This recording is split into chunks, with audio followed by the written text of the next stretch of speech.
जय श्री राम, जय श्री कृष्णा, राधे राधे। श्री जी चैनल में आप सभी श्रोताओं और सखियों का हार्दिक अभिनंदन है।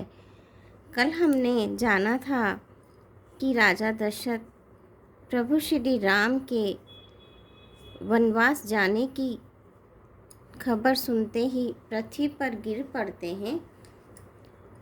उसके बाद सारे मंत्री लोग और सेवक जो है सब इकट्ठा होते हैं राजा जनक के राजा दशरथ के महल के यहाँ पर, और वो सोचते हैं कि अभी तक भी राजा उठे नहीं हैं। वे तो नित्य ही प्रातः जल्दी उठ जाते हैं। तब वे सुमंत को भेजते हैं रानी कैकेयी के कोप भवन में जाने की उनको खबर मिलती है। तब सुमंत वहाँ जाते हैं, उन्हें पता चलता है।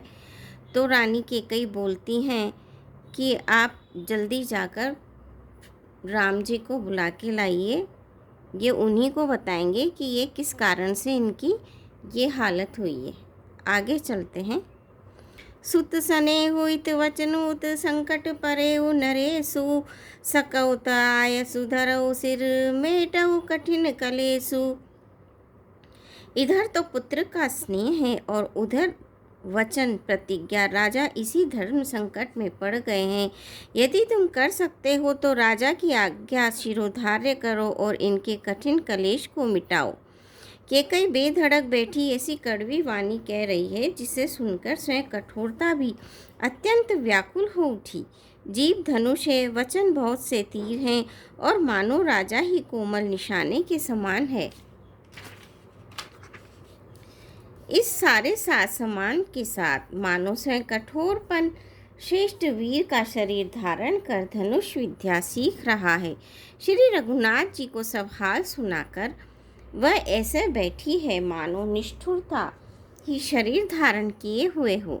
सूर्य कुल के सूर्य स्वाभाविक ही आनंद निधान श्री रामचंद्र जी मन में मुस्कुराकर सब दूषणों में से रहित ऐसे कोमल और सुंदर वचन बोले जो मानो वाणी के भूषण ही थे। हे माता सुनो, वही पुत्र बड़ भागी है जो पिता माता के वचनों का अनुरागी पालन करने वाला हो। आज्ञा पालन के द्वारा माता पिता को संतुष्ट करने वाला पुत्र हे जननी सारे संसार में दुर्लभ है। वन में विशेष रूप से मुनियों का मिलाप होगा जिससे मेरा सभी प्रकार से कल्याण है। उसमें भी फिर पिताजी की आज्ञा और हे जननी तुम्हारी सम्मति है और प्राण प्रिय भरत राज्य पावेंगे। इन सभी बातों को देखकर यह प्रतीत होता है कि आज विधाता सब प्रकार से मुझे सम्मुख है, मेरे अनुकूल है। यदि ऐसे काम के लिए भी मैं वन को न जाऊं तो मूर्खों के समाज में सबसे पहले मेरी गिनती आनी चाहिए।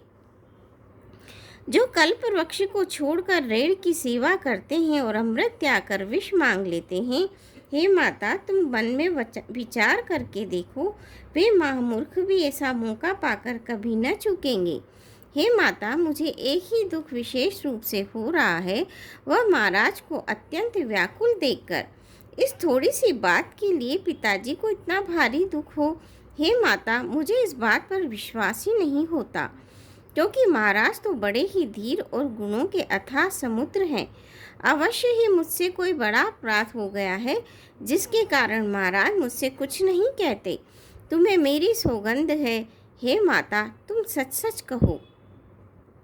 रघुकुल में श्रेष्ठ श्री रामचंद्र जी के स्वभाव से ही सीधे वचनों को दुर्बुद्धि के कई टेढ़ा ही करके जान रही है। जैसे यद्यपि जल समान ही होता है परंतु जोक उसमें टेढ़ी चाल से ही चलती है।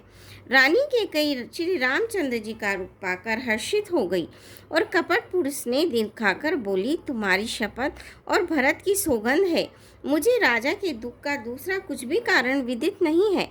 हे तात तुम अपराध के योग्य नहीं हो, तुमसे माता पिता का अपराध बन पड़े यह संभव नहीं। तुम तो माता पिता और भाइयों को सुख देने वाले हो।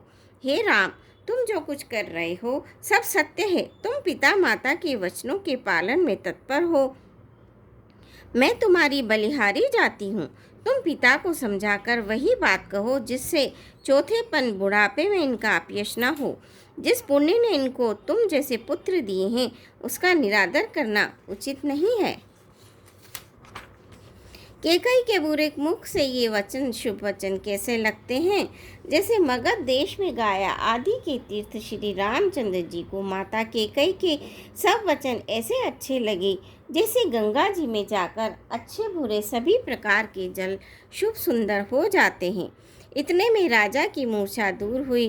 उन्होंने राम का स्मरण करके राम राम कहकर फिर करवट ली। मंत्री ने श्री रामचंद्र जी का आना कहकर समयानुकाल विनती की। तब राजा ने सुना कि श्री रामचंद्र जी पधारे हैं तो उन्होंने धीरज करके नेत्र खोले। मंत्री ने संभाल कर राजा जी को बैठाया। राजा ने श्री रामचंद्र जी को अपने चरणों में प्रणाम करते देखा। इसने से विकल राजा ने राम जी को हृदय से लगा लिया, मानो सांप ने अपनी खोई हुई मणि फिर से प्राप्त कर ली हो। राजा दशरथ जी श्री राम जी को देखते ही रह गए। उनके नेत्रों से आंसुओं की धारा बह चली। शोक के विशेष वश होने के कारण राजा कुछ कह नहीं सकते। वे बार बार श्री रामचंद्र जी को हृदय से लगाते हैं और मन में ब्रह्मा जी को मनाते हैं कि जिससे श्री रघुनाथ जी को वन न जाना पड़े। फिर महादेव जी का स्मरण करके उनसे निहोरा करते हुए कहते हैं, हे सदाशिव, आप मेरी विनती सुनिए। आप आशुतोष शीघ्र प्रसन्न होने वाले और अवधर दानी मुँह मांगा दी डालने वाले हैं, अतः मुझे अपना दीन सेवक जानकर मेरे दुख को दूर कीजिए। आप प्रेरक रूप से सबके हृदय में हैं। आप श्री रामचंद्र जी को ऐसी बुद्धि दीजिए जिससे वे मेरे वचन को त्याग कर और श्री स्नेह को छोड़कर घर में ही रह जाएं।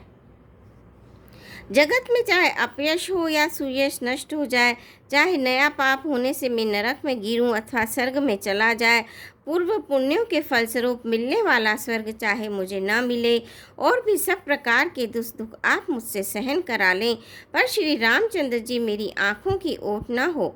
राजा मन ही मन इस प्रकार विचार कर रहे हैं, बोलते नहीं। उनका मन पीपल के पत्ते की तरह डोल रहा है। श्री रघुनाथ जी ने पिता को प्रेम के वश जानकर और यह अनुमान करके कि माता फिर कुछ कहेगी तो पिताजी को दुख होगा, देश काल और अवसर के अनुकूल विचार करके विनित वचन कहे, हे तात, मैं कुछ कहता हूँ, यह ढिठाई करता हूँ, इस अनौचित्य को मेरी बाल्य अवस्था समझकर क्षमा कीजिएगा।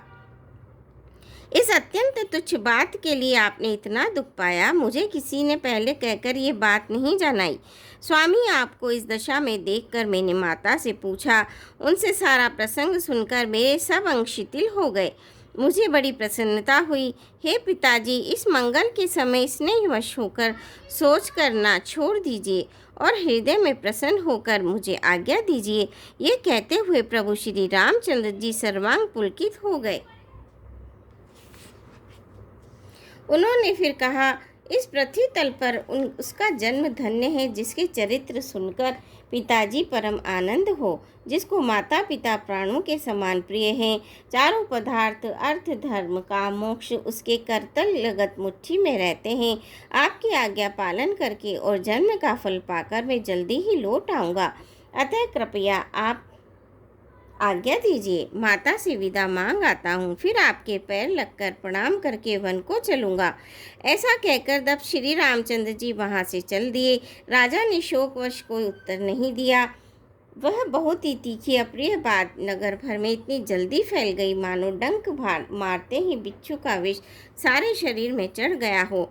इस बात को सुनकर सब स्त्री पुरुष ऐसे व्याकुल हो गए जैसे दावानल वन में आग लगी देखकर बेल और वृक्ष मुरझा जाते हैं।